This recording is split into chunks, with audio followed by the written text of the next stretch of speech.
Hello students, welcome to my channel Phoenix Chemistry Academy. So students, आज हम carbon and compounds का next video लेके आए हैं जिसमें हम देखेंगे इथेनोइक एसिड, उसकी प्रॉपर्टीज और यूजेस के बारे में, और साथ ही साथ हम पढ़ेंगे सोप्स एंड डिटर्जेंट्स के बारे में. सो स्टार्ट करते हैं आज का lecture with ethanoic acid. Ethanoic acid. Okay, so students, ethanoic acid जो है, it is also called as acetic acid. ठीक है, इसका दूसरा नाम है एसिटिक एसिड. एक्चुअली ये जो इथेनोइक एसिड है ना, ये IUPAC नेम है. This is the IUPAC name. और एसिटिक एसिड जो है, it is actually the common name. Okay, this is the common name. और इसका मॉलिक्यूलर फॉर्मूला है CH3COOH. ठीक है, CH3COOH. एसिटिक एसिड मतलब कि जो इथेनोइक एसिड है, ये एक्चुअली बिलोंग करता है कार्बोक्सिलिक एसिड ग्रुप को. ठीक है, कार्बोक्सिलिक एसिड. कार्बोक्सिलिक एसिड जो है, it is a class of organic compound. ठीक है, जिसका फंक्शनल ग्रुप है COOH. And this ethanoic acid is actually the second homologue of the series of carboxylic acid. ठीक है, homologous series of carboxylic acid. ठीक है, सेकेंड होमोलॉग मतलब कि वो जो कार्बोक्सिलिक एसिड की सीरीज है स्टार्टिंग विथ मिथेनोइक एसिड. ठीक है, तो उसका सेकेंड मेंबर है ये. ठीक है, पहले मिथेनोइक एसिड आता है कार्बोक्सिलिक एसिड सीरीज में, फिर ethanoic acid, propanoic, butanoic, pentanoic, hexanoic ऐसे करके वो चलते जाता है. तो this is the second homologue और the second member of the homologous series of the carboxylic acid. ठीक है, इथेनोइक एसिड जो है जनरली ये वाटर सोल्यूबल रहता है. ठीक है, मतलब it is soluble in water in all proportions and like 5 to 8% of acetic acid in water is called as vinegar. ठीक है, इसको विनेगर जो है वो कहा जाता है. ठीक है, विनेगर जनरली जो है वो यूज किया जाता है डे टू डे लाइफ में. ठीक है, और इसका सबसे ज्यादा यूज जो है वो है as a preservative. Generally pickles वगैरह में जो है वो विनेगर ऐड किया जाता है, एज अ प्रिजर्वेटिव जो है वो ऐड किया जाता है. ठीक है, so this is the general introduction to ethanoic acid. ये उसका जनरल इंट्रोडक्शन था.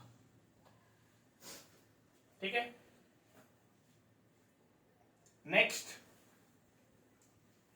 नेक्स्ट हम पढ़ेंगे physical properties of ethanoic acid.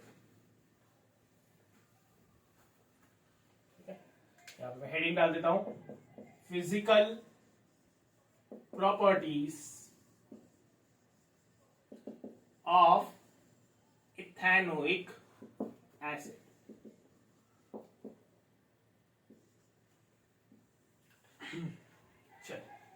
तो एक एक करके उसकी फिजिकल प्रॉपर्टी देखते हैं. सबसे पहली प्रॉपर्टी है कि ethanoic acid is a colourless liquid. Ethanoic acid is a colourless liquid with सार टेस्ट. ठीक है, इथेनोइक एसिड जो है कलरलेस लिक्विड है, उसका जो टेस्ट रहता है वो सार रहता है, मतलब खट्टा रहता है. ठीक है, क्योंकि वो एक एसिड है और जो एसिड रहते हैं उनकी प्रॉपर्टीज ही रहती है कि they are sour in test. That's why we can say that ethanoic acid, that is acidic acid, is also sour in test and it is a colourless liquid. ठीक है, इसका मॉलिक्यूलर फॉर्मूला मैं लिख लेता हूं यहां पे CH3COOH. ठीक है, दूसरी उसकी प्रॉपर्टी है the boiling point of ethanoic acid is 118 degree centigrade and its freezing point is 17 degree Celsius. ठीक है, उसका जो बॉइलिंग पॉइंट है वो 118 डिग्री सेल्सियस है, मतलब 118 डिग्री सेल्सियस पे वो बॉयल हो जाता है, लिक्विड से गैसियस फॉर्म में कन्वर्ट हो जाता है, और 17 डिग्री सेल्सियस पे वो पूरा फ्रीज हो जाता है। ठीक है, मतलब वो सॉलिड फॉर्म में जो है वो कन्वर्ट हो जाता है। ठीक है, अगर सपोज हमारे पास सॉलिड फॉर्म में इथेनोइक एसिड है, ठीक है, तो अप टू 17 डिग्री सेल्सियस वो सॉलिड फॉर्म में ही रहेगा, बट 17 डिग्री से थोड़ा सा भी अगर टेम्परेचर ज्यादा हो गया तो वो मेल्ट होना शुरू हो जाता है, मतलब कि वो लिक्विड फॉर्म में कन्वर्ट हो जाता है। तो फ्रीजिंग पॉइंट उसका 17 डिग्री सेल्सियस, उसका मेल्टिंग पॉइंट जो है वो भी 17 डिग्री सेल्सियस ही है। ठीक है, 17 डिग्री सेल्सियस पे वो फ्रीज हो जाता है, और 17 डिग्री सेल्सियस पे हम बोल सकते हैं कि वो लिक्विड फॉर्म में भी कन्वर्ट हो जाता है, मतलब कि वो मेल्ट हो जाता है। ठीक है, so we can say that boiling the freezing point of the ethanoic acid is 17 degree Celsius and its boiling point is 118 degree Celsius. ठीक है, नेक्स्ट, जब इथेनोइक एसिड को फ्रीज किया जाता है, मतलब कि जब वो सॉलिड फॉर्म में कन्वर्ट होता है, तो उस वक्त उसका जो लुक है वो ग्लेशियर जैसा दिखता है। ठीक है, मतलब वो ग्लेशियर इन द सेंस कि जैसे पहाड़ रहता है, पहाड़ के ऊपर जैसे बर्फ वगैरह रहती है, तो वो उसको हम ग्लेशियर्स जो है वो बोलते हैं। ठीक है, तो वो ग्लेशियर्स जैसा लुक उसको आता है जब वो फ्रीज हो जाता है, जब वो सॉलिड फॉर्म में होता है। इसलिए it is also called as glacial acetic acid. ठीक है, when ethanoic acid freezes and converts into solid form, so it looks like glacier, hence in solid form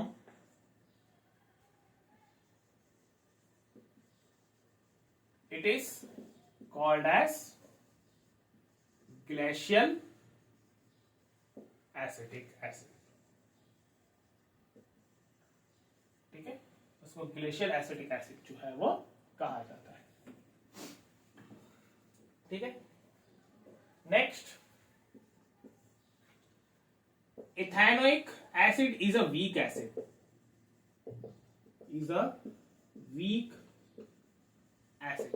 ठीक है, वो जो एसिड है ना, it is actually a weak acid. Weak acid का मतलब क्या होता है कि जो एसिड्स पानी में ऐड करने के बाद कंप्लीटली डिसॉल्व नहीं होते हैं, डिसॉल्व नहीं होते मतलब वो डिसोसिएट नहीं होते, सॉरी नॉट डिसॉल्व, वो पूरी तरीके से डिसोसिएट नहीं होते। ठीक है, डिसॉल्व वहां पे वर्ड सही नहीं रहेगा, इट इज दैट वो कंप्लीटली डिसोसिएट नहीं होते। डिसोसिएट नहीं होते इन द सेंस कैसा कि जैसे अगर सपोज हमने CH3COH यानी कि अगर हमने एसिटिक एसिड लिया लिक्विड फॉर्म में और वहां पे हमने वाटर जो है वो ऐड कर दिया, ठीक है, या फिर सपोज हमने वहां पे एक्वस फॉर्म में जो है वो एसिटिक एसिड लिया है। ठीक है, सो इसमें जो रिएक्शन है वो ऐसे होती है, इट इज CH3COO नेगेटिव और H positive.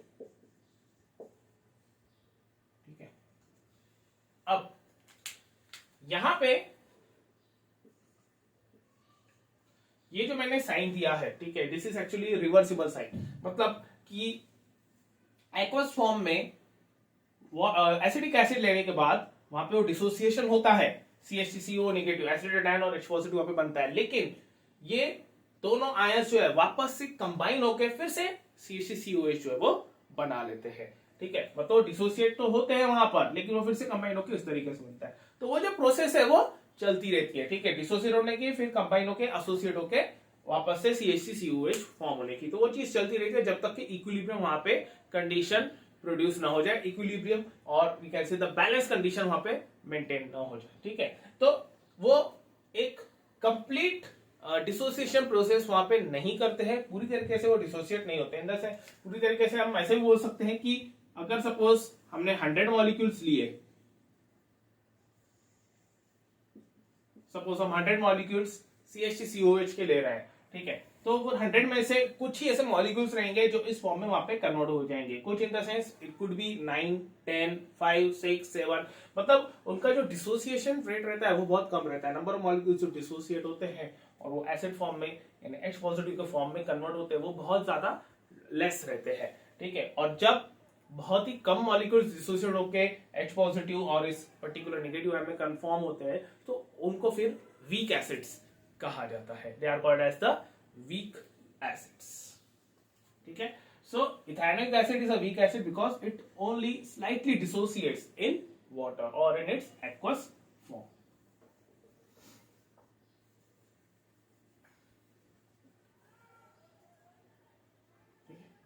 Next, ethanoic acid is soluble in water in all proportions, ठीक है।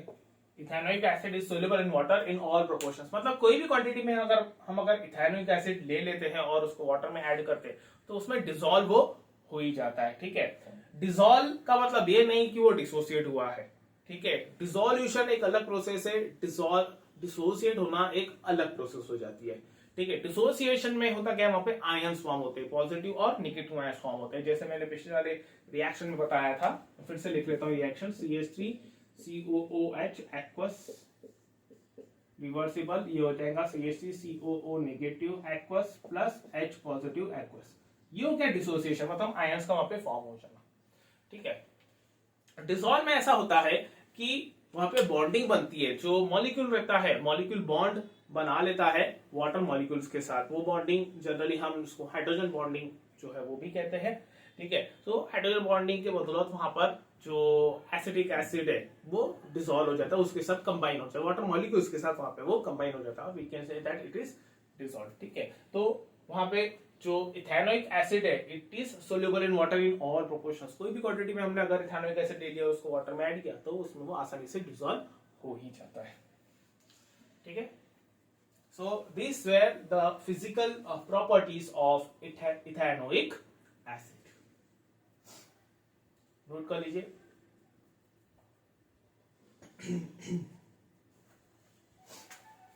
दिस इज AQ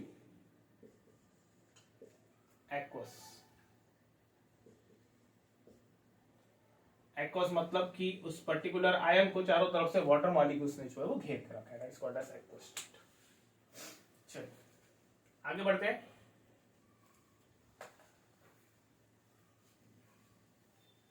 नेक्स्ट है chemical properties of ethanoic acid.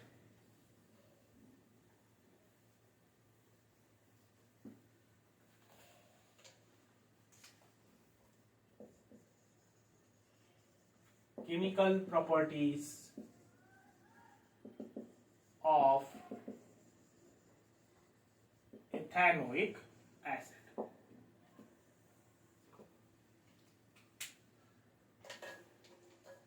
ठीक है। केमिकल प्रॉपर्टीज मतलब कि उसकी रिएक्शंस, मतलब कि जो इथेनोइक एसिड है वो अलग अलग सब्सटेंसेस के साथ रिएक्ट करके कौन से प्रोडक्ट्स वहां पे फॉर्म करते हैं, कौन से सब्सटेंसेस के साथ रिएक्ट करता है और किस तरीके से वहां पे रिएक्शन होती है और क्या प्रोडक्ट्स वहां पे फॉर्म होते हैं, that are actually called as the chemical properties, ठीक है। तो एक एक करके हम सारी केमिकल प्रॉपर्टीज जो है वो स्टडी करेंगे। सबसे पहले एक्शन ऑन लिटमस,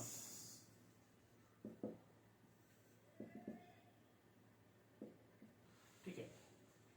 अब इथेनोइक एसिड जो है it generally turns red litmus blue litmus into red, ठीक है, blue litmus paper into red litmus paper, या फिर हम बोल सकते हैं blue litmus solution into red litmus solution, ठीक है। मतलब होता क्या है कि अगर सपोज हम एक पर्टिकुलर बीकर में एसिटिक एसिड लेते हैं और उसमें हमने सपोज कि ब्लू लिटमस पेपर की स्ट्रिप डिप किया,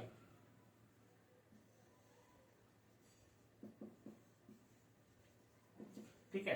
तो ये जो ब्लू लिटमस पेपर जो हमने डिप किया है उसमें, दिस विल टर्न रेड, ठीक है, वो रेड में वहां पे कन्वर्ट हो जाएगा, मतलब वो blue litmus paper converts into red litmus paper, ठीक है। सिमिलरली अगर सपोज हम ब्लू लिटमस सॉल्यूशन लेते हैं, ठीक है, ये मैंने यहाँ पे पेपर की बात किया, blue litmus paper, this is blue litmus solution, ठीक है। तो dipped in acetic acid, तो blue litmus paper turns red, ठीक है। उसी तरीके से blue litmus solution, if it is mixed with acetic acid, ठीक है, तो blue litmus solution will turn red, ठीक है। जो ब्लू लिटमस सॉल्यूशन है वो रेड में वहां पे कन्वर्ट हो जाता है, ठीक है, रेड लिटमस में वो कन्वर्ट हो जाएगा, ठीक है। सिमिलरली अगर सपोज हम रेड लिटमस पेपर लेते हैं और उसको डिप किया इथेनोइक एसिड, एसिटिक एसिड में,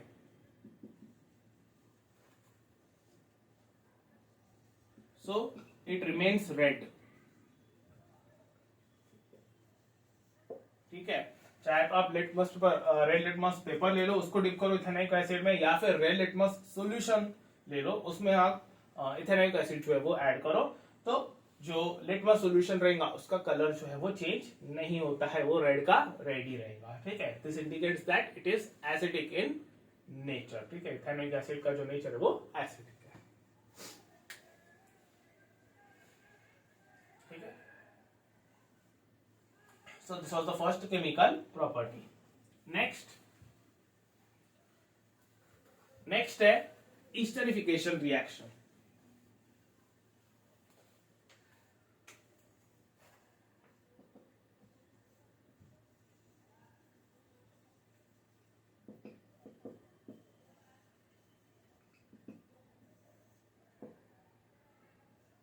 Esterification, ठीक है।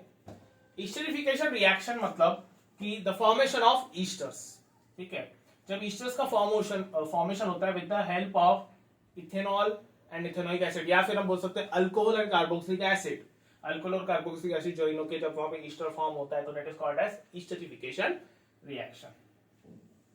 तो ये जो इथेनोइक एसिड है, हम इथेनोइक एसिड को इथेनॉल के साथ रिएक्ट करके ईस्टर जो है वो फॉर्म करवा सकते हैं, ठीक है। Ethanol it reacts with ethanoic acid to form ester, और अलोंग विद दैट वहां पे जो है वाटर का फॉर्मेशन भी होता है, ठीक है। जनरली ये जो रिएक्शन होती है it takes place in presence of an acid, वो एसिड के प्रेजेंस में होती है, मतलब H पॉजिटिव आयंस के प्रेजेंस में होती है, ठीक है। सो मैं यहाँ पे रिएक्शन लिख लेता हूं, CH3COOH, this is ethanoic acid, it reacts with ethanol, ठीक है, in presence of an acid, ठीक है। जनरली ये जो रिएक्शन है वो रिवर्स हो जाती है जनरल, लेकिन एसिड के प्रेजेंस में वो रिएक्शन जो है वो एक पर्टिकुलर डायरेक्शन में रहती है एंड इट फॉर्म्स ईस्टर। यहां से जो H है, ये यहाँ से H बाहर निकलता है और यहाँ से OH बाहर निकलता है, ये C2H5 जो इसको अटैच हो जाएगा, this is CH3COO C2H5 plus water, ठीक है। This is called as ester, this is called as water, ठीक है। So esterification reaction, it is the formation of ester with the help of the ethanoic acid and ethanol, ठीक है।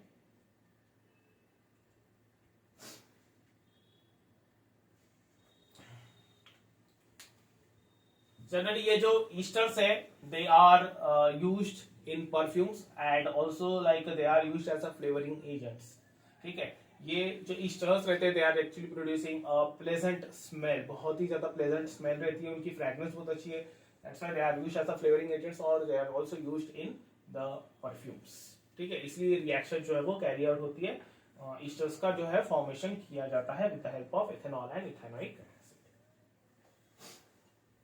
ठीक है, अब इसी रिएक्शन का हम फर्दर जो है वो यूज कर सकते हैं टू मेक सोप। ठीक है, सोप बनाने के लिए, that is called as a saponification reaction. Generally उस रिएक्शन को नाम दिया जाता है हाइड्रोलिसिस ऑफ ईस्टर। ठीक है, वो एक्चुअली इथेनोइक एसिड का तो पार्ट नहीं है, बट इस रिएक्शन को हम कैरी फॉरवर्ड कर सकते हैं। We can hydrolyse the ester and we can form the soap, वहां पे सोप का फॉर्मेशन जो है वो करवा सकते हैं। ठीक है, this also called as saponification reaction. तो यहां पे मैं लिख लेता हूं सपोनिफिकेशन रिएक्शन।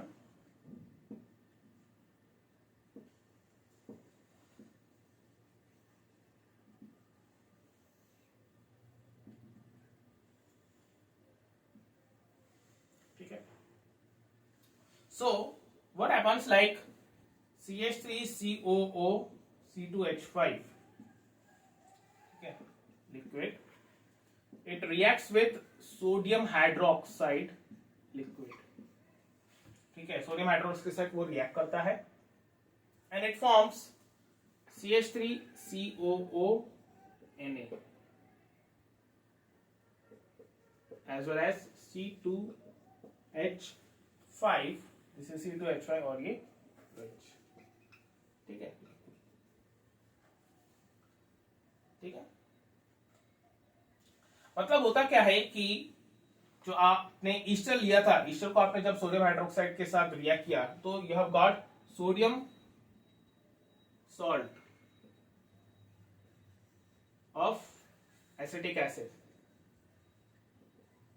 ठीक है, या फिर हम बोल सकते हैं sodium salt of carboxylic acid. ठीक है, and this is called as ethanol. ठीक है, वैसे तो ये सोडियम सॉल्ट है, but this sodium salt of the carboxylic acid are generally called as the soaps, उनको सोप्स कहा जाता है। ठीक है, so this will come under the category of the sodium salt of the carboxylic acid. ठीक है, इसी तरीके से जो है वो सोप्स का भी फॉर्मेशन किया जाता है। ठीक है, और इसीलिए इस पर्टिकुलर रिएक्शन को सपोनिफिकेशन रिएक्शन कहा जाता है। सपोनिफिकेशन मतलब the formation of the soaps. ठीक है, जनरली जब सोप का फॉर्मेशन होता है तो ये जो अल्किल ग्रुप्स रहते हैं वो थोड़े से बड़े रहते हैं, हायर अल्किल ग्रुप्स रहते हैं, मतलब higher alkyl groups in the sense कि वहां पर जो नंबर ऑफ कार्बन एटम्स रहते हैं वो ज्यादा रहते हैं, 12 से ज्यादा रहते हैं, 12 या 12 से ज्यादा। ठीक है, लेकिन प्रोसेस जो रहती है वो यही रहती है। ठीक है, so this is the saponification reaction with the help of the hydrolysis of ester, that is ester reacting with sodium hydroxide, it gives sodium salt of the acetic acid, that is ethanoic acid, as well as it gives ethanol. ठीक है, this comes under the category of soup। okay, चलिए आगे बढ़ते हैं। Next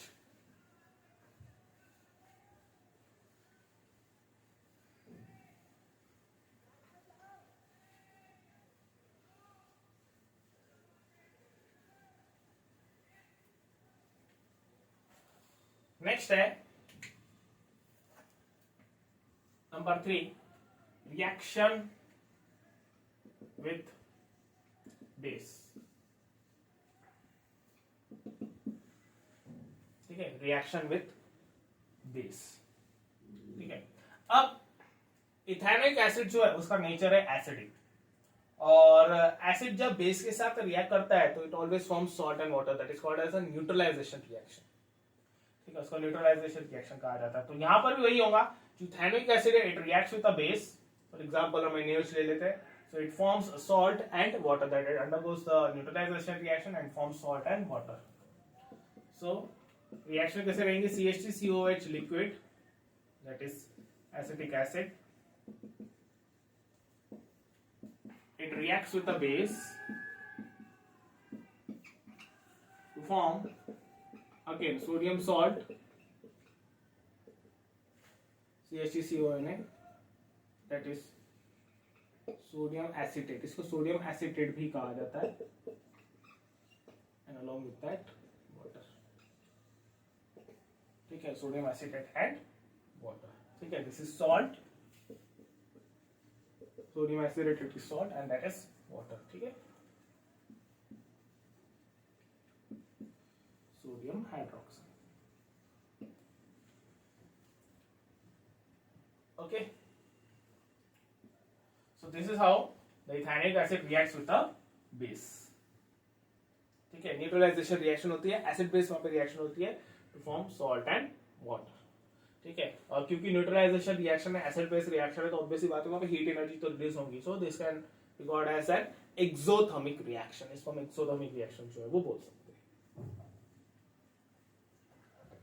ठीक है, चलो next आगे बढ़ते हैं।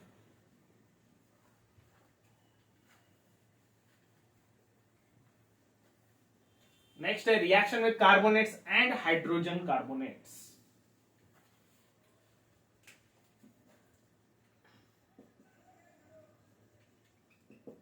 Reaction with carbonates and hydrogen carbonates.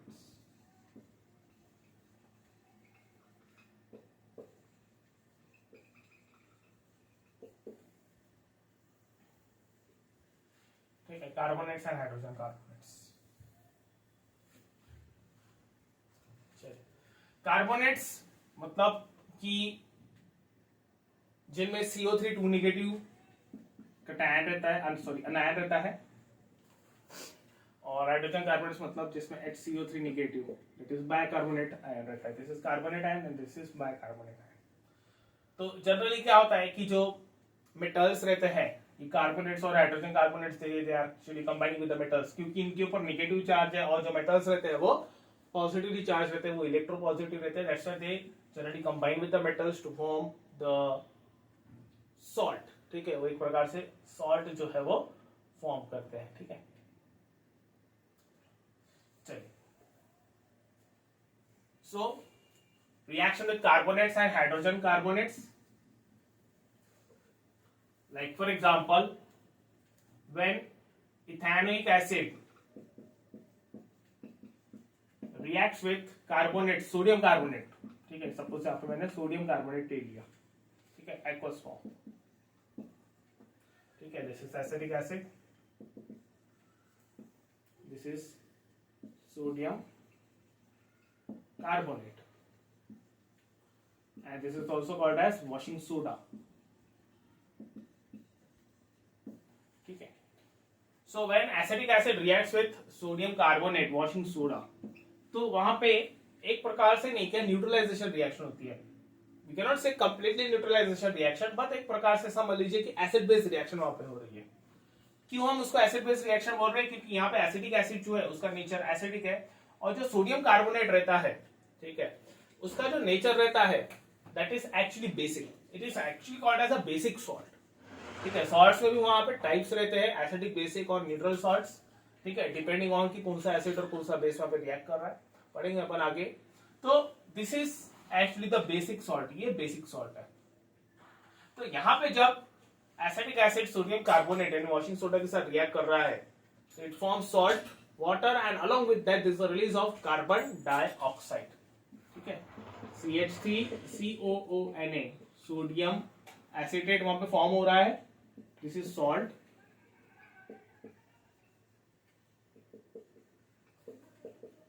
Water and carbon dioxide. ठीक है,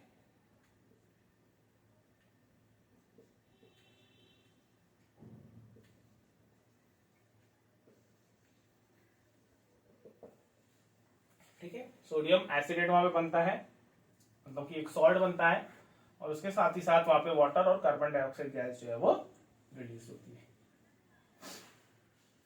ठीक है, so this is how the acidic acid reacts with sodium carbonate, that is washing soda. ठीक है, रिएक्शन बैलेंस नहीं है, हम उसको बैलेंस कर लेते हैं।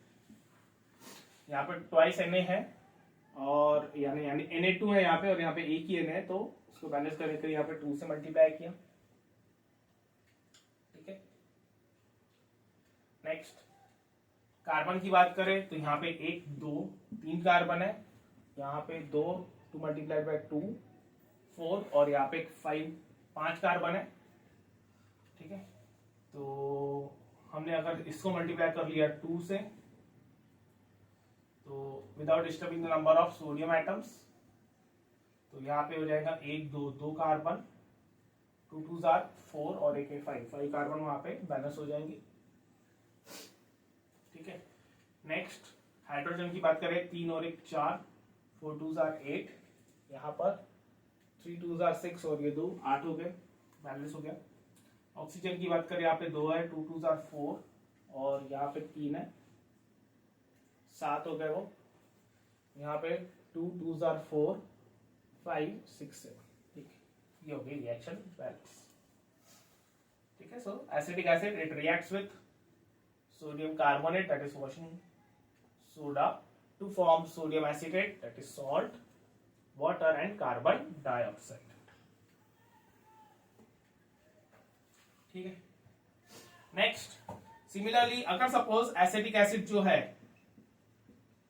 Acetic acid it reacts with sodium hydrogen carbonate,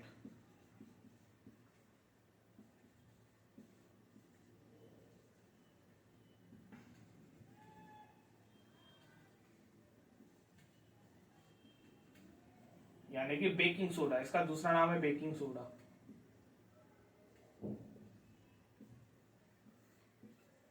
ठीक है, so again it forms salt,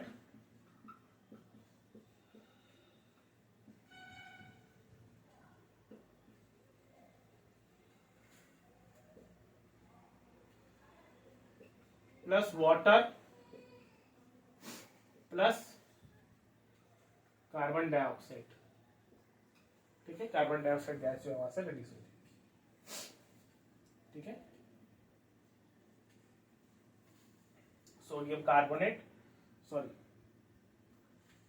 sodium hydrogen carbonate reacts with acetic acid to form sodium acetate, water and CO2. ठीक है, दिस इज कार्बन डाइऑक्साइड। ठीक है,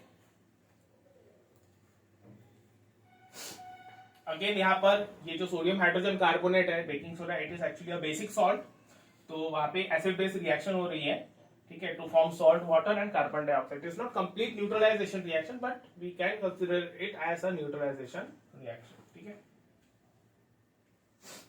reaction देख लेते हैं पहले से या नहीं। यहाँ पे 2 कार्बन है और एक यहाँ पे 3, यहाँ पर ये 2 और एक ये 3, हाइड्रोजन यहाँ पे 3 और एक 4 और एक ये 5, 3 2 5, ऑक्सीजन यहाँ पे 2 और ये 3, 5 हो गए, ये 2 3 और ये 2 5 हो गए। सोडियम यहाँ पे 1 है, यहाँ पे 1 है। ठीक है, तो रिएक्शन इज कंप्लीटली बैलेंस्ड।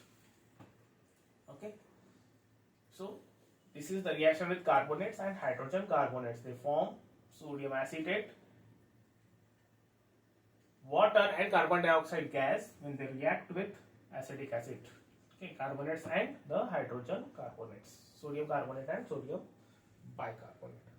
ठीक है, जरूरी नहीं है सोडियम कार्बोनेट और बाइकार्बोनेट ही वहां पे रिएक्ट करेंगे। We can take the other carbonate and bicarbonate salts also, like we can take the magnesium carbonate, magnesium bicarbonate, aluminum carbonate, aluminum bicarbonate। ठीक है, तो सिमिलर प्रकार के वहां पे रिएक्शन होंगी, वहां पे रिस्पेक्टिव सॉल्ट बनेंगे as per the metals, metal which are present in the sodium carbonate and sodium bicarbonate. उसके बेसिस पे वहां पे जो मेटेलिक सॉल्ट रहेगा वो बनेगा, मेटेलिक एसिटेट बनेगा वहां पे, और उसके साथ साथ वाटर और कार्बन डाइऑक्साइड गैस जो है वो रिलीज होगी।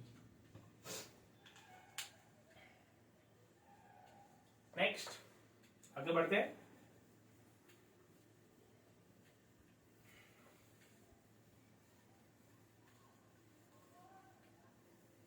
नेक्स्ट रिएक्शन है reaction with halogens. Fifth,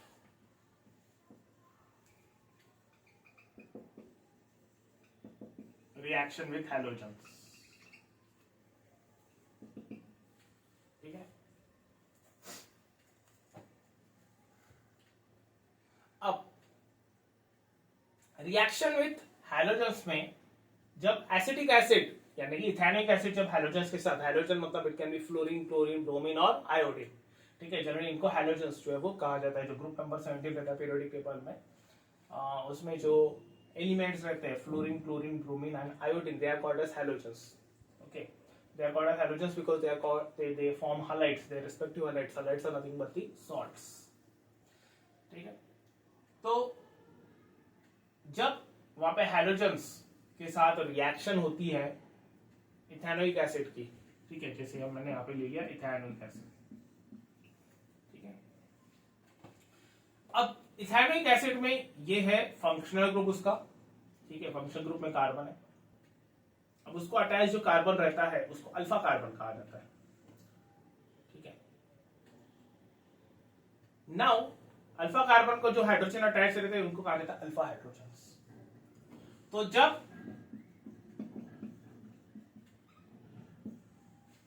acetic acid यानी कि इथेनोइक एसिड रिएक्ट करता है हैलोजन्स के साथ, फॉर एग्जांपल क्लोरीन के साथ, तो ये क्लोरीन रिप्लेस करता है उस अल्फा हाइड्रोजन को, ठीक है। अल्फा हाइड्रोजन की जगह पे, मतलब इस हाइड्रोजन की जगह पे वहां पे क्लोरीन जाके अटैच हो जाता है, ठीक है।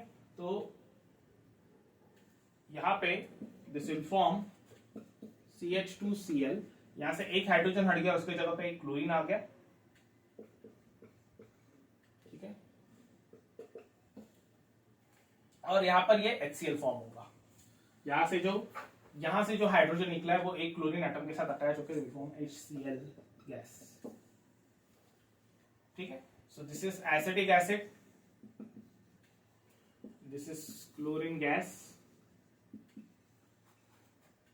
This is monochloro acetic acid, ठीक है, मोनोक्लोरो एसिटिक एसिड, ठीक है। मतलब कि जो एसिटिक एसिड है उसमें का एक हाइड्रोजन हम निकाले, उसके जगह पे क्लोरीन अटैच कर दिया, so this will be called as monochloro acetic acid. क्योंकि ये सब्सटेंस, ये प्रोडक्ट एसिटिक एसिड से डिराइव हुआ है, इसीलिए यहां पर जो हमने प्रोडक्ट लिखा था, ठीक है, this is actually the derivative of acetic acid, that is monochloro acetic acid, ठीक है। क्योंकि एक ही क्लोरीन है इसलिए mono chloro and then it is derived from acetic acid, ठीक है। तो अगर एसिटिक एसिड को हम क्लोरीन गैस के साथ रिएक्ट कर रहे हैं, लिमिटेड अमाउंट में हमने क्लोरीन गैस लिया, so it will form monochloro acetic acid, ठीक है। अब सपोज कि यहां पे हमने जो क्लोरीन गैस लिया था वो लिमिटेड अमाउंट के जगह पे हमने अगर सपोज को एक्सेस में लिया रहता था, ठीक है, if you would have taken it in excess, you would have taken chlorine gas in excess, तो क्या होता था? ओके, तो जब क्लोरीन को एक्सेस में लिया जाता है तो there occurs a chain reaction, वहां पे चेन रिएक्शन होती है, ठीक है। चेन रिएक्शन मतलब ऐसी रिएक्शन जो कंटिन्यू होती जाती है जब तक के सारे एटम्स वो रिप्लेस ना हो जाए, सारे के सारे एटम्स खत्म ना हो जाए, ठीक है। जैसे फॉर एग्जांपल ये हमने CH3COH लिक्विड फॉर्म में ले लिया एसिटिक एसिड, और यहां पे हमने क्लोरीन गैस लिया एक्सेस पे,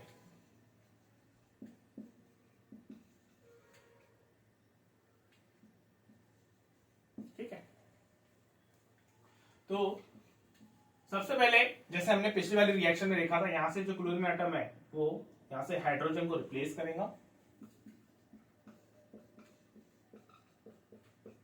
and will form HCl, monochloro acetic acid, and this is hydrochloric acid या फिर hydrogen chloride,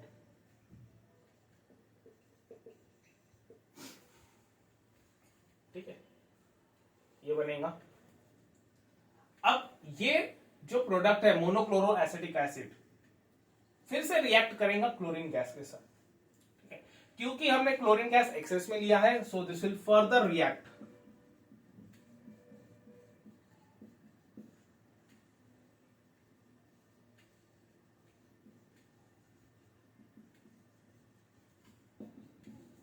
will further react with chlorine gas. ठीक है, फिर से यहां से ये जो अल्फा हाइड्रोजन है ये रिप्लेस होगा, इसकी जगह पे क्लोरीन जाके अटैच हो जाएगा, ये बनेगा CHCl2 COOH प्लस HCl। ठीक है, ये हो जाएगा डाइक्लोरो एसिटिक एसिड और ये हाइड्रोक्लोरिक एसिड। ठीक है, dichloro acetic acid and hydrochloric acid ये फॉर्म होगा। ठीक है, सिंपल रिएक्शन है, जस्ट यहाँ पे इस हाइड्रोजन एटम को इस क्लोरीन एटम जो है वो रिप्लेस कर दिया। ठीक है, फर्दर ये डाइक्लोरो एसिटिक एसिड रिएक्ट करेगा,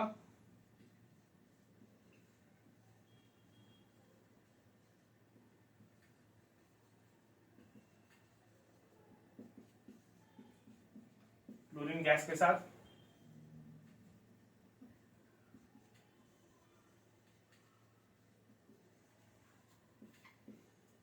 टू फॉर्म CCl3COH। फर्दर यहाँ पे ये H जो है इसको रिप्लेस करेगा chlorine atom. This is try chloro acetic acid and HCl।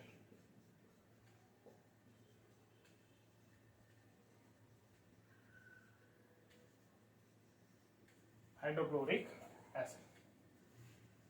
ठीक है, so the chlorine atom, it is replacing the hydrogen alpha hydrogen of dichloroacetic acid to form trichloroacetic acid and HCl hydrochloric acid.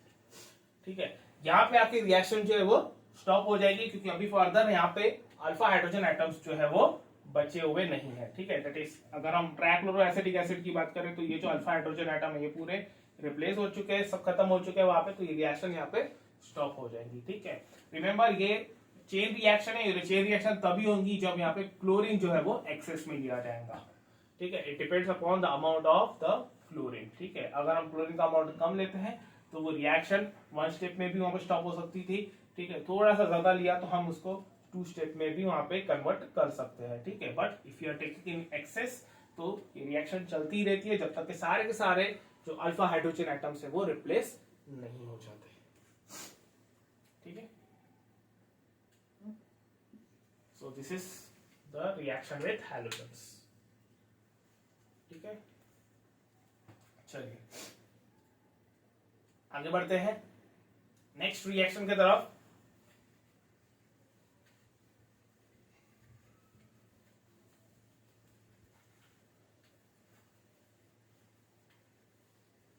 Next है reaction with sodium, sodium metal.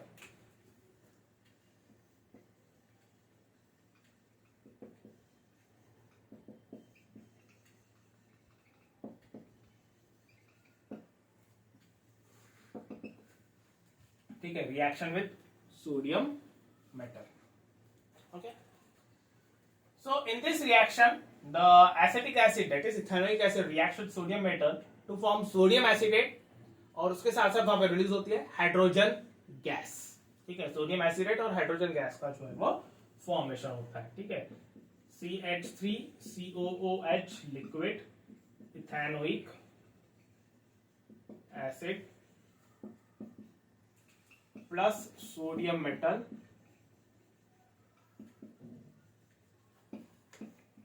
it gives sodium acetate. ठीक है, यहाँ पे ये जो hydrogen है उसको ये सोडियम रिप्लेस कर लेता है। ठीक है, क्यों रिप्लेस करता है? क्योंकि जो हाइड्रोजन है व्हेन इट इज अटैच्ड, जब इसको अटैच रहता है वो H पॉजिटिव अटैच्ड है इस पर्टिकुलर एसिडेट आयन को, मतलब CH3COO नेगेटिव को। ठीक है, अगर हम इसकी बात करें तो ये फोर्स ऑफ अट्रैक्शन इस तरीके से रहता है उनका, CH3CO negative and H positive. ठीक है, तो सोडियम मेटल जो है इट इज हाईली इलेक्ट्रोपॉजिटिव, क्योंकि वो मेटल है हाईली इलेक्ट्रोपॉजिटिव रहता है, सोडियम आयन फॉर्म कर सकता है वो। ठीक है, तो वो रिप्लेस करता है हाइड्रोजन को और खुद जाके अटैच हो जाता है to form CH3CONA, that is sodium acetate. ठीक है, और उसके साथ साथ वहां पे रिलीज होती है हाइड्रोजन गैस।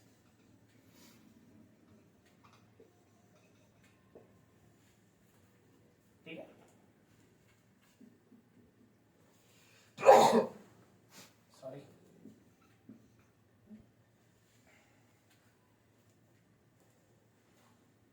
इस तरीके से रिएक्शन होती है। रिएक्शन को हम बैलेंस कर लेते हैं, रिएक्शन बैलेंस नहीं है। यहाँ पे 2 हाइड्रोजन है, यहाँ पे एक ही है, सॉरी यहाँ पे 3 और 1 4 है, 3 और ये 2 5 हो गए। ठीक है, तो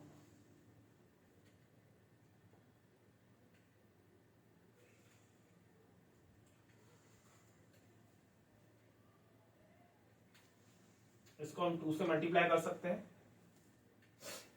ठीक है, 3 + 1 4, 4 2 8 हो गए ये, और यहाँ पर भी 2 से मल्टीप्लाई किया, 2 3 6 + 2 8 हो गई है। एक और ये 2 कार्बन हो गए, 2 2 4, यहाँ पर भी ये एक और ये 2 कार्बन, 2 2 4, 4 कार्बन हो गए यहाँ पर। ऑक्सीजन यहाँ पे 2 2 2 4 ऑक्सीजन एटम्स, यहाँ पे 2 हो गए, तो 2 2 4 ऑक्सीजन एटम्स। ठीक है, अब बचा सोडियम, यहाँ पे ये 2 सोडियम हो गए, तो इसको बैलेंस करने के लिए यहाँ पे 2 से हमने मल्टीप्लाई कर।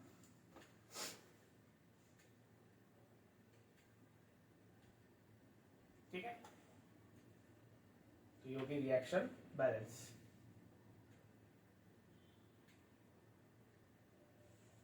ठीक है, so this were the chemical properties of the ethanoic acid. चलिए आगे बढ़ते हैं।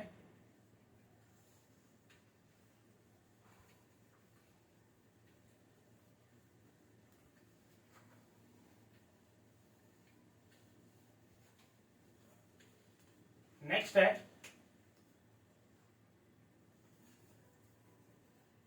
uses of ethanoic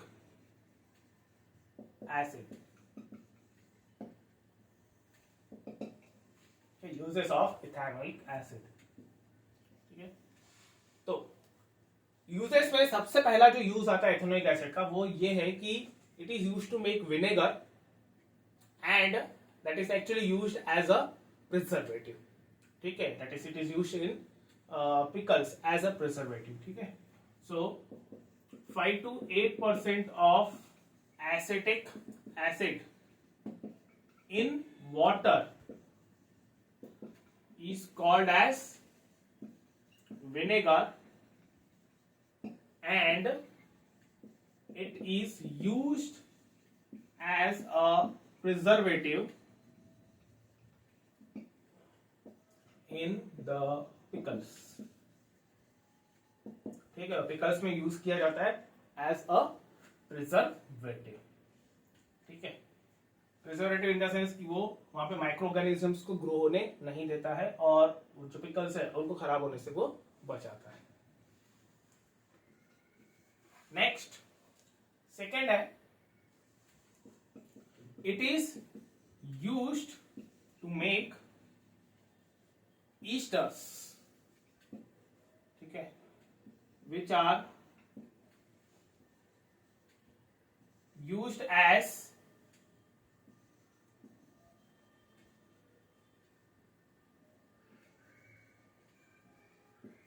flavoring agent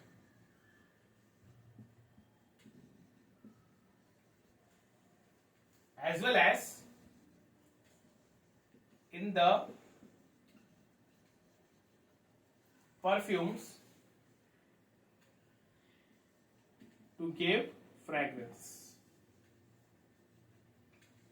ठीक है, ईस्टर्स जो है ना, esters they are actually giving us the fragrance. उनके वो जो कंपाउंड रहते हैं उनमें से फ्रेग्रेंस आता है एंड क्योंकि वहां पे फ्रेग्रेंस आता है, खुशबू आती है, that's why they are used in the perfumes and also like they are used as a flavouring agents. ठीक है, मतलब कि अलग अलग जो सब्सटेंसेस है, ठीक है, फूड प्रोडक्ट्स वगैरह में वो एज अ फ्लेवर्स जो है वो ऐड किए जाते हैं। ठीक है, जैसे जो एक अलग ही वहां पे टेस्ट आता है, एक अलग ही स्मेल आती है उस पर्टिकुलर सब्सटेंसेस में से। ठीक है, so since they give fragrance and they are used as a flavouring agent, so they are actually used in the perfumes. ठीक है, नेक्स्ट थर्ड एप्लीकेशन है it is used in the preparation of plastics, dyes and pharmaceuticals. ठीक है, जो plastics रहते हैं, अलग अलग प्लास्टिक्स रहते हैं, डाइज रहते हैं, ठीक है, और जो फार्मास्यूटिकल प्रोडक्ट्स रहते हैं उनमें ईस्टर को जो है वो एज एन इंग्रेडिएंट जो है वो यूज किया जाता है। मतलब बहुत सारे ऐसे प्रिपरेशंस है, बहुत सारे ऐसे रिएक्शंस है जिसमें ईस्टर को एज एन इंग्रेडिएंट जो है वो यूज किया जाता है in the preparation of plastic dice and the pharmaceutical. Pharmaceutical मतलब जो वेरियस फार्मेसी प्रोडक्ट्स रहते हैं, मेडिसिन वगैरह रहती है, दवाइयां वगैरह रहती है, उसमें इसको यूज किया जाता है ईस्टर को एज एन इंग्रेडिएंट। ठीक है, so this is all about the uses of the ethanoic acid.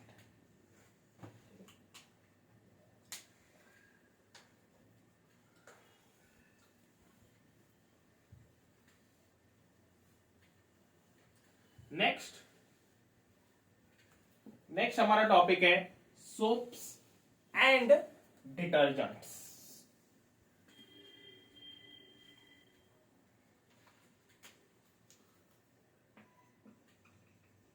Soaps and detergents.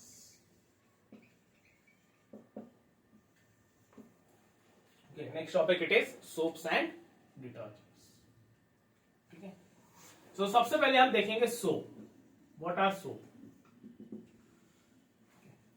तो हमने थोड़ी देर पहले एक रिएक्शन देखी थी, सपोनिफिकेशन रिएक्शन, जिसमें हमने देखा कि it is actually a process of preparing the soaps. ठीक है, सोप जो है it is soap is defined as the sodium or potassium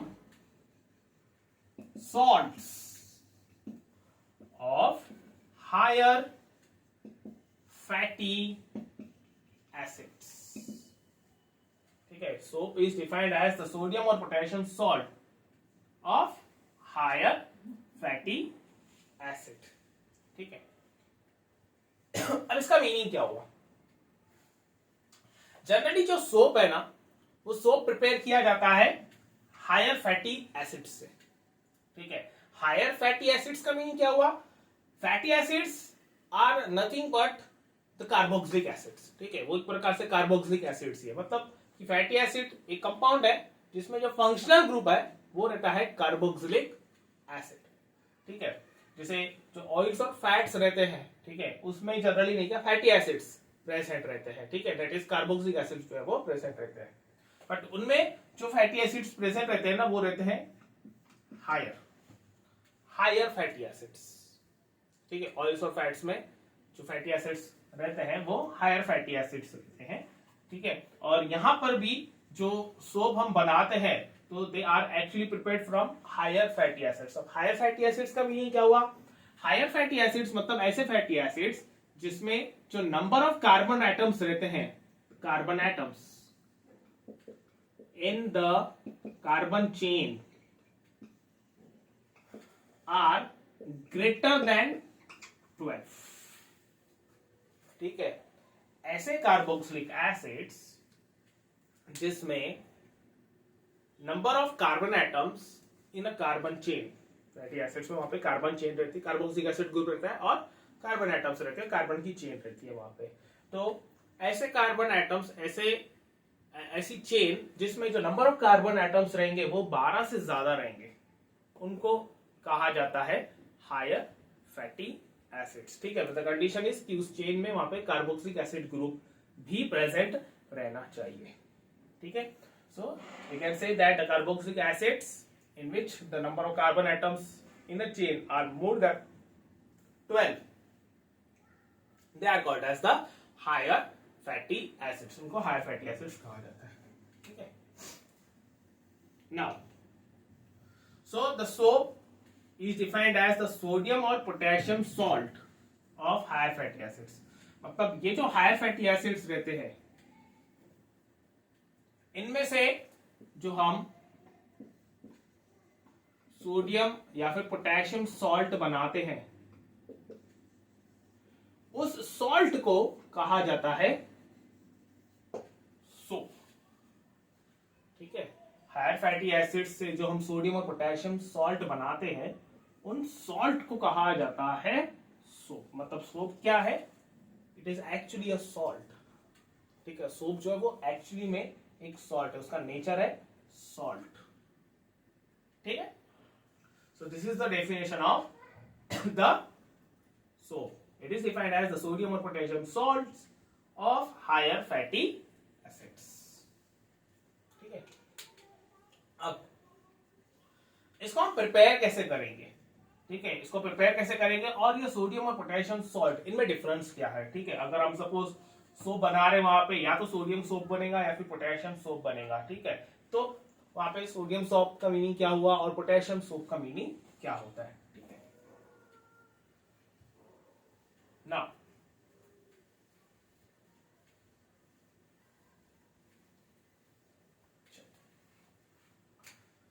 तो सबसे पहले तो वहां पे इसकी मेथड ऑफ प्रिपरेशन देख लेते हैं। मेथड ऑफ प्रिपरेशन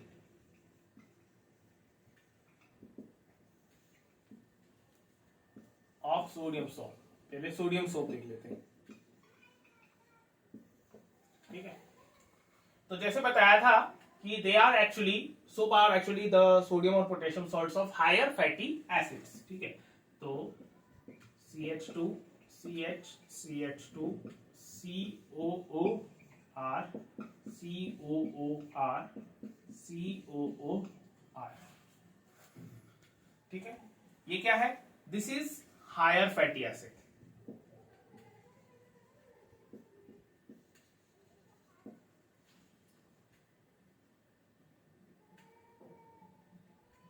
ठीक है, this is the higher fatty acids.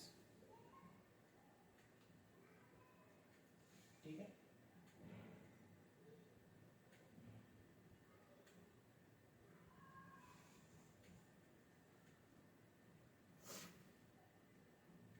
Now यहां पे ये जो R रहता है, this R means the alkyl group. ठीक है, ये है अल्किल ग्रुप। नाउ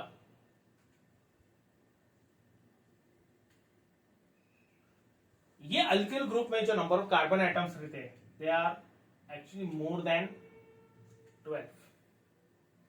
ठीक है, 12 से ज्यादा वहां पे कार्बन एटम्स जो है वो रहते हैं। ठीक है, कार्बन एटम्स वहां पे चेन रहते हैं। ठीक है, अब जब वो रिएक्ट करते हैं कॉस्टिक सोडा मतलब NaOH के साथ,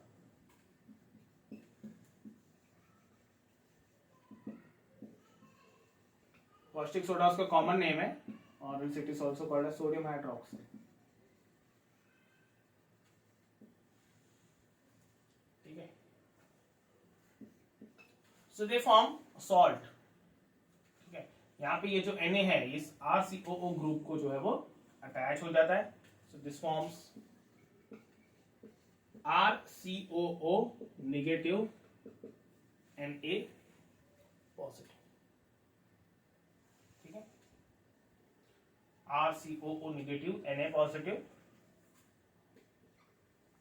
और साथ ही साथ वहां पे ये OH जो है वो इसको अटैच हो जाता है। एक्चुअली ये बनता है CH2OH CHOH CH2OH। This is called as glycerol. ठीक है, इसको ग्लिसरॉल जो है वो कहा जाता है। And this is the sodium salt of higher fatty acids. ठीक है, sodium salt of higher fatty acids.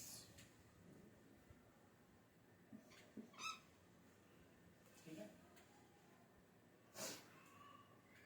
यहाँ पे RCOO 3 बार है, यहाँ पे एक ही है, तो इसको बैलेंस करने के लिए हमने 3 से मल्टीप्लाई किया।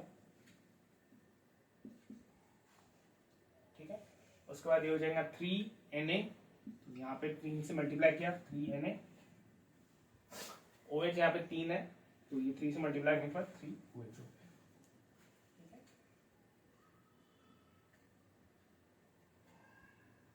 So this is the method of preparation of the sodium soap. ठीक है, this is the sodium salt of higher fatty acids. ठीक है, this is a salt RCO negative Na positive. ठीक है, and that is glycerol. Okay, this is how the soap is prepared.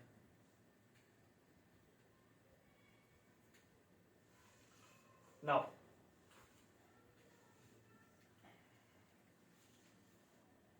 On similar basis potassium soap जो है वो भी बनाया जाता है। ठीक है, method of preparation of potassium soap. Simply हमें यहाँ पे सोडियम हाइड्रोक्साइड की जगह पे पोटेशियम हाइड्रोक्साइड लेना पड़ेगा and this will be called as caustic potash.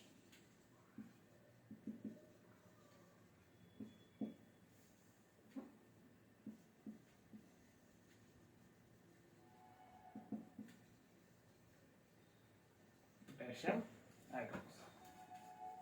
ठीक है, अगेन हायर फैटी एसिड जो है वो पोटेशियम हाइड्रोक्साइड के साथ वहां पे रिएक्ट करेंगे to form potassium salt of higher fatty acid. Potassium salt of higher fatty acid. Okay, this is how the potassium soaps and the sodium soaps are prepared.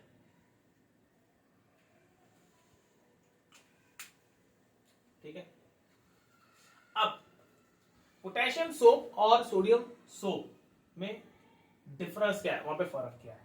ठीक है, जनरली जो sodium soaps रहते हैं ना, they are use to prepare the hard soaps. ठीक है, hard soaps जो cakes वगैरह रहते हैं, जो टिकिया वगैरह रहती है सोप की। ठीक है,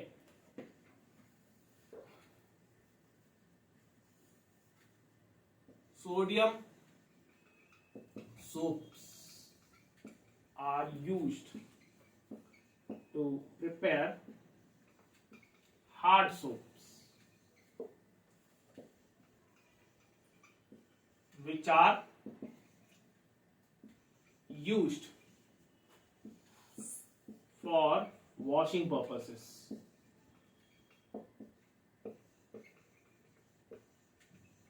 ठीक है, जनरली जो वॉशिंग पर्पसेस के लिए जो सोप यूज होता है, साबुन यूज होता है वहां पे।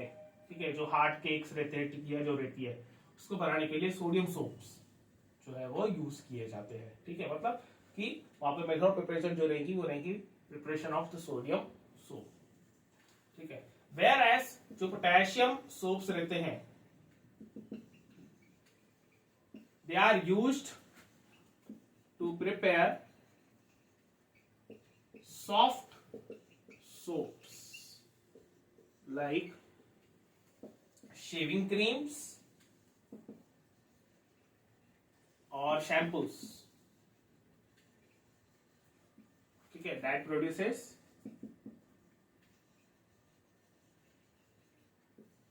too much of lather. ठीक है, lather मतलब झाग। ठीक है, जो सॉफ्ट सोप रहते हैं, चलिए जो शेविंग क्रीम्स और शैम्पूस वगैरह रहती है, उसको बनाने के लिए पोटेशियम सोप जो है वो यूज किया जाता है। ठीक है, और उसमें नीचे बहुत ज्यादा झाग जो है वो प्रोड्यूस होती है। ठीक है, तो बहुत ज्यादा झाग वाले जो सोप्स रहते हैं उनमें जनरली हम पोटेशियम सोप्स जो है वो यूज करते हैं। ठीक है,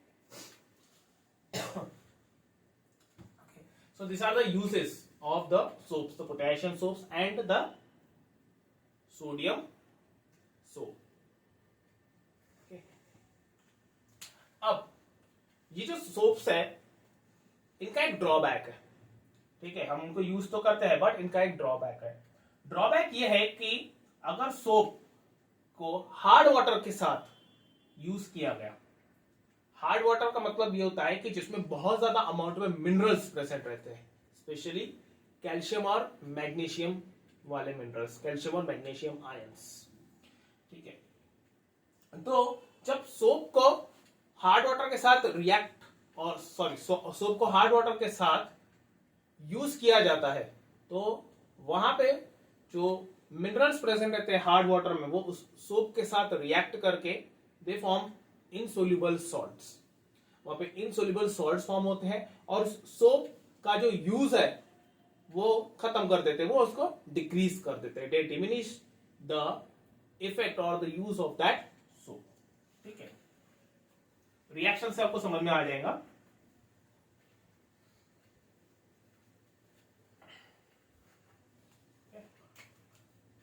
When the soap is used along with the hard water, that is water containing calcium and magnesium ions, so they form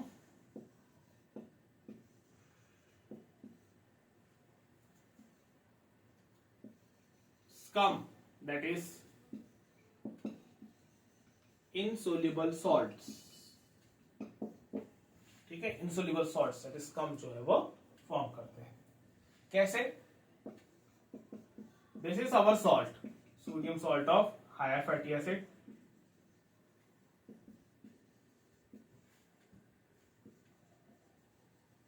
जब वो कैल्शियम आयंस के साथ वहां पे रिएक्ट करता है, मतलब कि कैल्शियम आयंस के कांटेक्ट में आया, calcium ion from hard water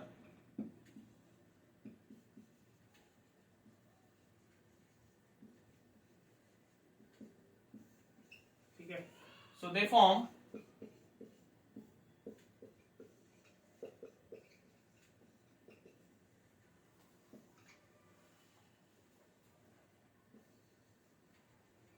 calcium salt. ठीक है, दिस इज इनसोल्यूबल सॉल्ट। ठीक है, also called as sticky grey scum, sticky grey scum. ठीक है, तो इससे होता यह है कि जो हमारा सोप रहता है, सोडियम सोप रहता है, वो वेस्ट हो जाता है, मतलब उसका कोई इफेक्ट, उसका कोई यूज वहां पे देखने को नहीं मिलता है, क्योंकि उस कैल्शियम आयंस ने जो प्रेजेंट था हार्ड वाटर में, उस कैल्शियम आयन ने वहां पे सोप के साथ रिएक्ट कर दिया, सोप के मॉलिक्यूल्स के साथ वहां पे रिएक्ट कर लिया और एक नया ही सब्सटेंस वहां पे फॉर्म हुआ है, कि नया substance that is calcium salt जो है वो which is an insoluble salt, वो फॉर्म हुआ है और this is not useful for us. ठीक है, ये कहीं पर भी किसी भी एंगल से यूज में नहीं आता है। ठीक है, so that's why we say that there is a wastage of the soap, soap का वहां पे वेस्टेज हुआ है। ठीक है, सिमिलरली अगर सपोज यहां पे कैल्शियम की जगह पे मैग्नीशियम रहता था,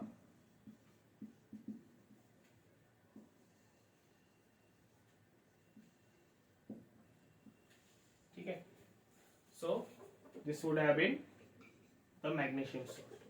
Again the same thing, there will be wastage of the soap। ठीक है, सोप का जो रहेगा वो वेस्टेज होगा, वो किसी काम का नहीं रहेगा, वो किसी भी एंगल से हम उसका यूज करके हार्ड वाटर में क्लोथ्स जो है वो वॉश नहीं कर सकते। ठीक है, okay, so this is actually the drawback of the soap, it cannot be used along with the hard water, that is the water containing too many calcium and magnesium ions। ठीक है, अब इस problem को overcome करने के लिए फिर एक नया प्रोडक्ट, एक नया सब्सटेंस बनाया गया था and that was detergent.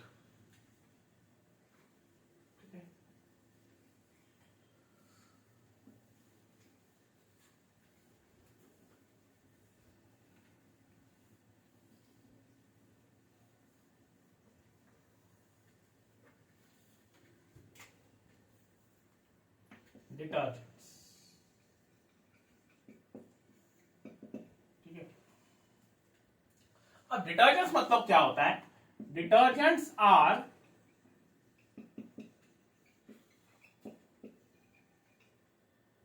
Long chain compounds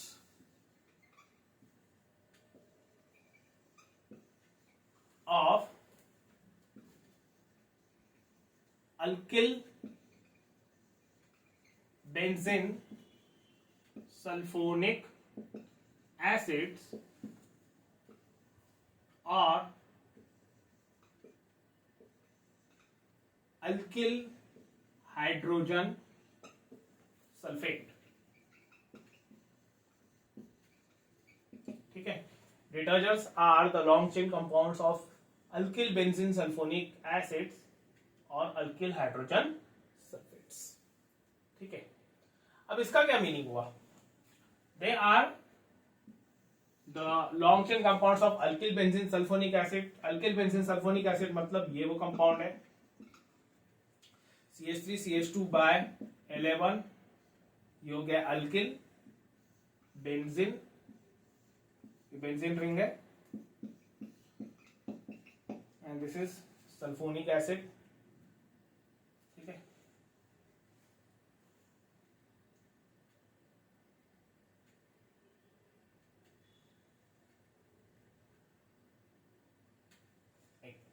Detergents are the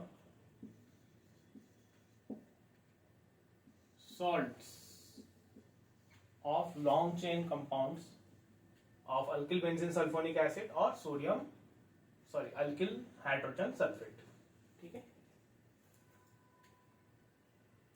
तो ये हो गया अल्किल बेंजीन सल्फोनिक एसिड, इसका सोडियम सॉल्ट, ठीक है। अगर सपोज NaOH के साथ वहां पे रिएक्ट किया तो ये हाइड्रोजन की जगह पे वहां पे Na जो है वो अटैच हो जाता है, so this forms CH3CH2 by 11 benzene ring, and this is SO3Na, ठीक है।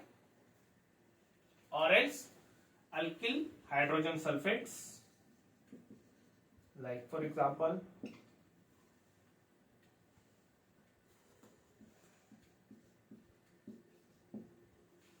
ठीक है, this is alkyl hydrogen sulfate, so this will be like, and it is reacting, so it forms sodium salt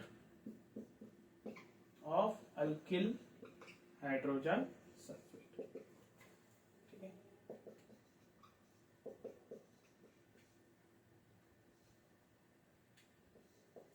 ठीक है, so these are actually the detergents, ये वो detergents है जिसको प्रिपेयर किया जाता है, ठीक है। और ये जो डिटर्जेंट्स रहते हैं, दे कैन इजीली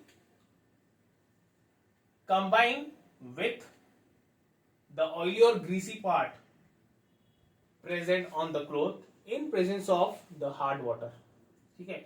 यानी अगर हमने हार्ड वाटर भी ले लिया, हार्ड वाटर में हम अगर क्लोथ्स को वॉश कर रहे हैं, जनरली जो क्लोथ्स रहते हैं उस पे जो मैल लगी रहती है, वो मैल जो है जनरली वो ऑयली और ग्रीसी नेचर की रहती है। तो जब हम डिटर्जेंट्स को यूज करते हैं उन क्लोथ्स को वॉश करने के लिए इन द हार्ड वाटर, तो वो इजीली जाके उस ऑयली और ग्रीसी स्टेन के साथ कंबाइन हो जाते हैं एंड दे क्लीन इट, ठीक है। मतलब ये कहीं पर भी हार्ड वाटर के साथ कांटेक्ट में नहीं आता, हार्ड वाटर के मिनरल्स के साथ या हार्ड वाटर में जो प्रेजेंट रहते हैं कैल्शियम और मैग्नीशियम उनके कांटेक्ट में नहीं आते, ठीक है। जिस वजह से इनका वेस्टेज नहीं होता है, डिटर्जेंट्स का जो है वो वेस्टेज नहीं होता है, ठीक है। जनरली ये जो डिटर्जेंट्स रहते हैं, like they are the salts and they generally consist of 2 parts, that is cationic and anionic part, इस तरीके से, ठीक है। एंड बेस्ड ऑन कि उस पर्टिकुलर डिटर्जेंट का कौन सा पार्ट पानी में सोल्यूबल रहता है, they are classified as anionic detergents, cationic detergents and non ionic detergents, ठीक है। ये डिटर्जेंट्स एग्जांपल्स मैं इरेज कर देता हूं।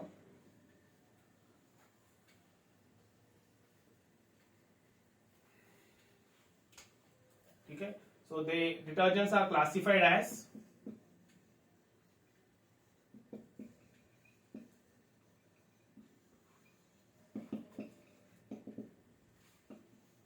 anionic detergents,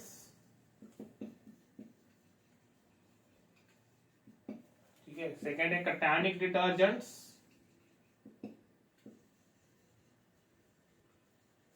और तीसरा रहते हैं non ionic detergents.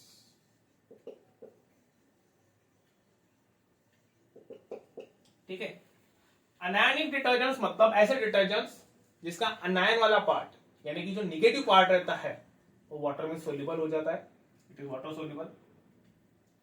Cationic detergents मतलब कि जिसमें जो डिटर्जेंट का पॉजिटिव पार्ट रहता है वो वाटर में सोल्यूबल रहता है. That is cationic detergent. और जो नॉन आयनिक डिटर्जेंट रहता है, non ionic detergent actually that complete detergent molecule is making hydrogen bonding with water. वो हाइड्रोजन बॉन्डिंग बनाता है वाटर मॉलिक्यूल्स के साथ. ठीक है. उसमें कोई वहां पे कैटायनिक और अनायनिक पार्ट नहीं रहता है. एक कंप्लीट मॉलिक्यूल रहता है. उस कंप्लीट मॉलिक्यूल जो है वो वाटर मॉलिक्यूल के साथ वहां पे बॉन्ड बना लेता है और उसमें मिक्सअप हो जाता है. So those are the non ionic detergents. ठीक है. So this was all about the detergents. चलिए आगे बढ़ते हैं. नेक्स्ट है mechanism of action of soap.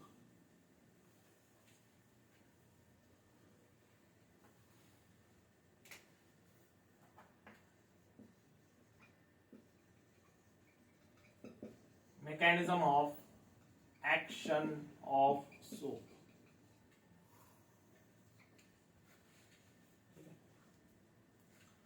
अब देखिए सोप, हमने सोप के बारे में पढ़ा है. दे आर द सोडियम और पोटेशियम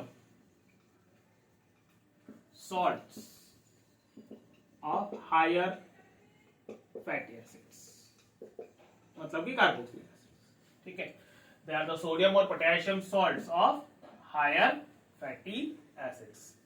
ठीक है. इनके स्ट्रक्चर की अगर हम बात करें तो RCOO negative Na positive, RCOO negative K positive. ठीक है. This is the sodium salt, this is the potassium salt. यहाँ पे R जो है वो अल्किल ग्रुप है और इसमें जो नंबर ऑफ कार्बन एटम्स रहेंगे that will be greater than 12. ठीक है. ग्रेटर देन 12 रहेंगे मतलब वहां पे लंबी कार्बन की जो है वो चेन बनने वाली है. ठीक है. अगर सपोज एक एग्जांपल ले ले हम तो यहाँ पे CH3 CH2/13 COO negative Na positive. ठीक है. इस तरीके से हम बोल सकते हैं. ठीक है. यहाँ पे ये एक मिथिल ग्रुप है, फिर CH2 ग्रुप आएंगे 13. ठीक है. और फिर COO नेगेटिव Na पॉजिटिव. तो ये 13 कार्बन और एक 14 कार्बन हो गए वहां पर. ठीक है. तो 14 कार्बन एटम्स की वहां पे चेन बन रही है और सॉल्ट बन रहा है.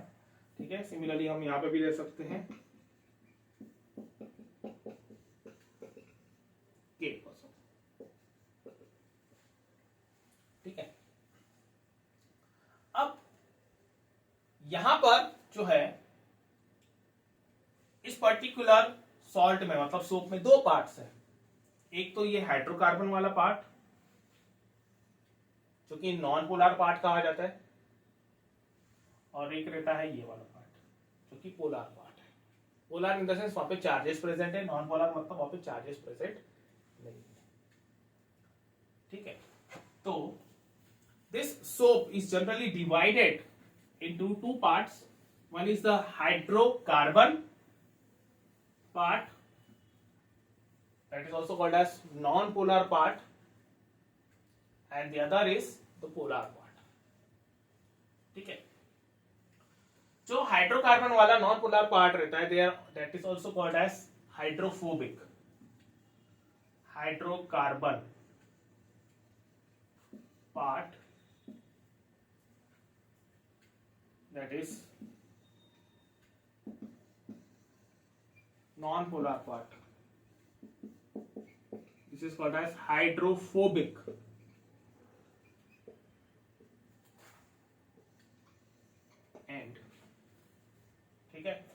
हाइड्रोफोबिक, फोबिक मतलब फोबिया, ठीक है, फोबिया मतलब कि किसी से अपोज करना, किसी पर्टिकुलर चीज से डरना, ठीक है, उसको फोबिया कहा जाता है, ठीक है। तो हाइड्रोफोबिक मतलब कि ये हाइड्रोकार्बन वाला जो पार्ट है, मतलब जो नॉन पोलर पार्ट है, वो हाइड्रोफोबिक है। हाइड्रोफोबिक का मतलब कि वो वाटर में सोल्यूबल नहीं होता है, ठीक है, ठीक है। So this is one the hydrocarbon part, ठीक है, that is the non polar part, also called as non polar tail और हाइड्रोफोबिक टेल और हाइड्रोफोबिक एंड, ठीक है। और जो दूसरा रहता है that is the polar part, ठीक है, जिसमें चार्जेस प्रेजेंट रहते हैं, ठीक है।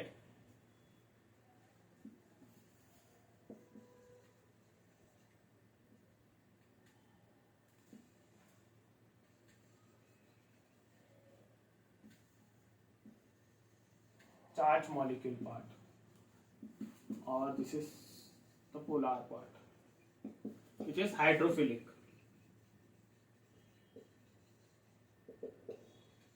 ठीक है, इसको कहा जाता है हाइड्रोफिलिक, ठीक है। अब अगर हम सोप मॉलिक्यूल्स की बात करें तो वहां पर जनरली उसका प्रेजेंटेशन इस तरीके से किया जाता है,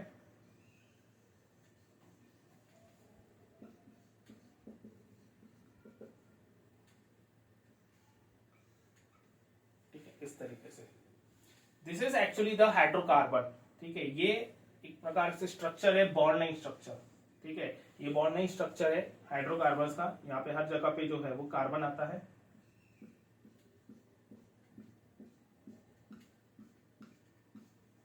ठीक है, और ये जो लाइंस बनाई है ये उसके बॉन्डिंग को रिप्रेजेंट करती है। जैसे ये कार्बन है, उसने ये एक बॉन्ड बनाया है, 3 बाकी है तो 3 हाइड्रोजन। इस कार्बन ने 2 बॉन्ड बनाया, 2 बाकी है तो 2 हाइड्रोजन। इस कार्बन ने 2 बॉन्ड बनाया, 2 बाकी है तो 2 हाइड्रोजन। सिमिलरली यहाँ पे 2 बॉन्ड बन चुके हैं, यहाँ पे भी 2 बॉन्ड बन चुके हैं, यहाँ पे 2 बॉन्ड, यहाँ पे 2 बॉन्ड, ठीक है। इस तरीके से CH2 पार्ट जो है वो फॉर्म, ठीक है। So this is called as the hydrocarbon part and this is the charge. This is called as polar end or polar head, okay, and this is the non-polar end, or you can say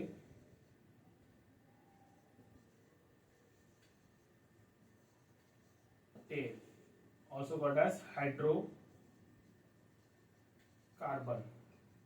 tell, ठीक है, non polar end और non polar tail और hydrocarbon tail, ठीक है। This is water insoluble,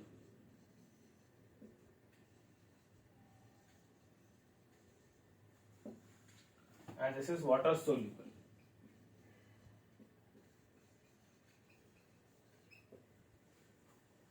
ठीक है। ये water insoluble part रहता है, ये वाटर सोल्यूबल पार्ट रहता है, ठीक है। जो वाटर इनसोल्यूबल पार्ट रहता है वो रहता है ऑयल सोल्यूबल,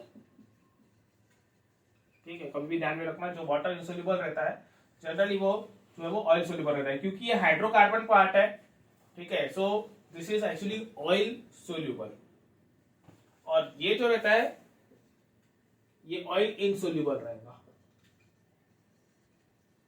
जो वाटर सोल्यूबल रहता है वो रहता है oil insoluble,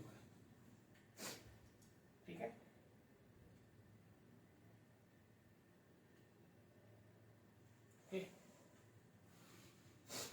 So water insoluble also called as hydrophobic end and water soluble hydrophilic end, ठीक है। ये हाइड्रोफोबिक है और ये हाइड्रोफिलिक, ठीक है। अब ये हो गया उसका स्ट्रक्चर, जो सोप के मॉलिक्यूल्स रहते हैं उनका स्ट्रक्चर कैसा रहेगा। अब ये एक्शन कैसे दिखाते हैं, ठीक है। नाउ जनरली जब क्लोथ्स को वॉश किया जाता है, ठीक है, क्लोथ्स में लगे हुए जो स्टेन रहते हैं, जो दाग रहते हैं, रहते हैं या तो ऑयली या फिर ग्रीसी इन नेचर। ठीक है, या तो वो ऑयली नेचर के रहते हैं या फिर वो ग्रीसी नेचर के रहते हैं। ठीक है, जैसे फॉर एग्जांपल हमने क्लोथ ले लिया, उसके ऊपर ये यहाँ पे दाग लगा हुआ है, स्टेन लगा हुआ है। ठीक है, this is cloth and this is the stain. ठीक है, तो ये जो स्टेन रहते हैं या तो ये ऑयली रहते हैं या फिर ग्रीसी रहते हैं। ठीक है, और क्योंकि वो ऑयली और ग्रीसी रहते हैं इसीलिए ये जो स्टेन रहते हैं ये वाटर के डायरेक्ट कांटेक्ट में नहीं आते।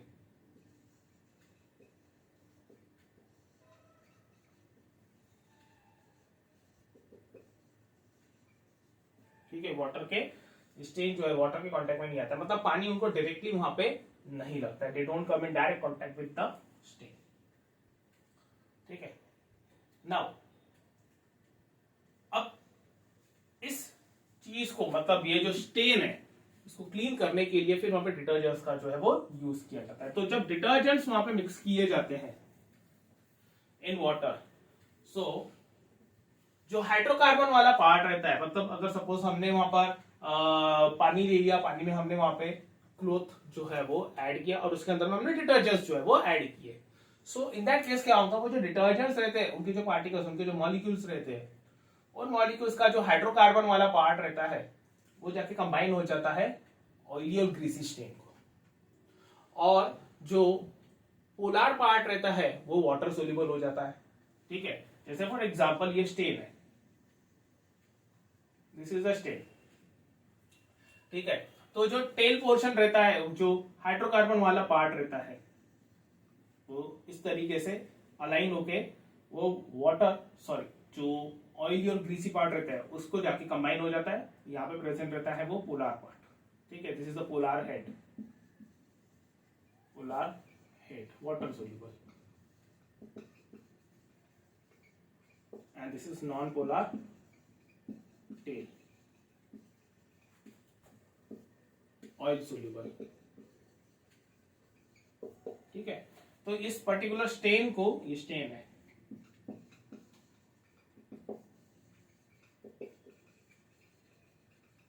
ठीक है, तो इसको अलाइन कर लेते हैं वहां पर वाटर के मॉलिक्यूल्स, सॉरी जो सोप के मॉलिक्यूल्स है वो इस तरीके से।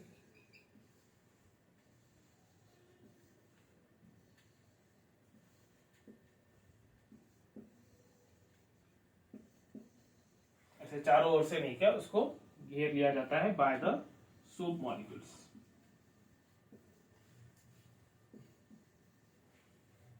ठीक है, now this structure in which the soap the oily or greasy stain is surrounded by the soap molecules, this is called as micelle।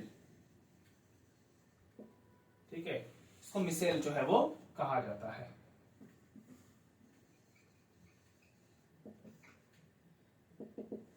ठीक है, तो जो पर्टिकुलर हाइड्रोकार्बन वाला पार्ट रहता है, मतलब कि जो नॉन पोलर पार्ट रहता है, ऑयल सोल्यूबल वाला पार्ट रहता है, वो मिक्सअप हो जाता है उस ऑयली और ग्रीसी स्टेन के साथ, और जो पोलर पार्ट रहता है वो वाटर में जाके सोल्यूबल हो जाते हैं। ठीक है, अब this hydrocarbon, the non polar part mixes with the oily और greasy stain and they pull out the oily और greasy stain from the cloth. ठीक है, वो क्लोथ में से उसको बाहर निकालते हैं, क्योंकि बाहर निकालने का मतलब ये होता है कि उनके साथ मिक्सअप हो जाता है वो, क्योंकि वो ऑयल है। ठीक है, वो ऑयली पार्ट है, ग्रीसी पार्ट है, और ये भी जो है दिस इज हाइड्रोकार्बन है विच आर ऑयल सोल्यूबल, तो ये जो चीज है इसके साथ मिक्सअप हो जाती है, इसके साथ वो सोल्यूबल हो जाते हैं। तो ये जो ऑयली और ग्रीसी पार्ट रहता है मिसेल का, ठीक है, वो बोल सकते हैं कि उस ऑयली और ग्रीसी स्टेन को वहां से बाहर निकाल लेता है। ठीक है, and then the water molecules comes in direct contact with that cloth, वो क्लोथ के डायरेक्ट, एक बार वो स्टेन वहां से वो ऑयली ग्रीसी पार्ट जो है बाहर निकल गया, तो वो वाटर जो है डायरेक्टली उस एयर वाटर जो है उस पर्टिकुलर हम बोल सकते हैं जो क्लोथ है उससे डायरेक्ट कांटेक्ट में आ जाता है, और ये जो ऑयली और ग्रीसी पार्ट रहते हैं इसके टुकड़े हो जाते हैं, मतलब वो छोटे छोटे मॉलिक्यूल्स में कन्वर्ट हो जाते हैं एंड दे सेटल।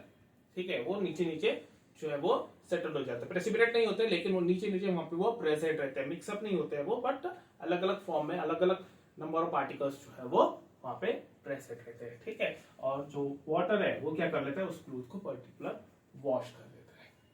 ठीक है, इस तरीके से जो क्लोथ पे लगा हुआ ऑयल और ग्रीस रहता है वो वहां से निकल जाता है और cloth becomes clean.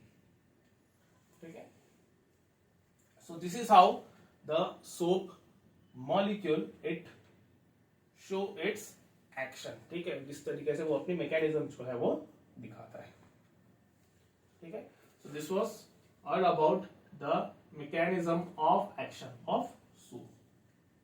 Okay, so यहाँ पे हम कंप्लीट करते हैं ये topic, that is soaps and detergents, and along with that we also complete the chapter. ठीक है, so the next video will start with the new topic. Till then, thank you.